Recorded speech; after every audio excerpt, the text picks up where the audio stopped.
आणि ही माणुसकीला काळीमा फासणारी घटना आहे। मुलीला शाळेत सोडवताना या ठिकाणी हल्लेखोरांनी हल्ला केलेला आहे, पाळत ठेवून पूर्णपणे नियोजन करून। हा नियोजित कटाचा भाग आहे आणि यामध्ये पूर्णपणे प्लॅनिंग करून या सामाजिक कार्यकर्त्याला मंगेशला मारलेला आहे। त्याच्या परिवारच्या भावना अतिशय तीव्र आहेत, इथल्या जनतेच्या भावना देखील अतिशय तीव्र आहेत आणि म्हणून जे कोणी याच्यामध्ये आरोपी आहेत हे सर्व आरोपी यांना ही केस फास्ट ट्रॅकवर घेऊन विशेष सरकारी वकील देऊन मोका अंतर्गत कारवाई करून या सर्व आरोपींना फाशीची शिक्षा झाली पाहिजे अशा प्रकारची त्यांची भावना आहे। नक्कीच अशा प्रकारची वृत्ती ठेचून काढली पाहिजे।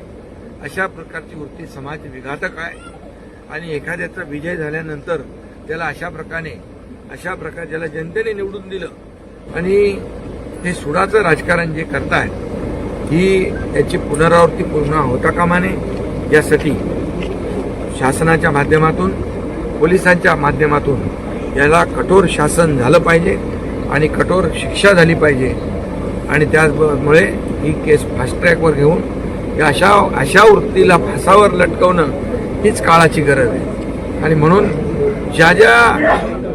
जे लोकांचा याच्याशी आरोप या गुन्ह्याशी संबंध असेल या सर्व गुन्हेगारांना पोलीस शोधून काढतील आणि त्यांना फासावर लटकवण्याचं काम देखील या ठिकाणी न्यायालयामध्ये तशा प्रकारची केस हे करून या परिवाराला आणि या समाजसेवकाला न्याय देण्याचं काम न्यायदेवता करेल। सर, अशा प्रकरणामध्ये राष्ट्रवादीच्या नेत्याचंच नाव महाराष्ट्रामध्ये पुढे येते।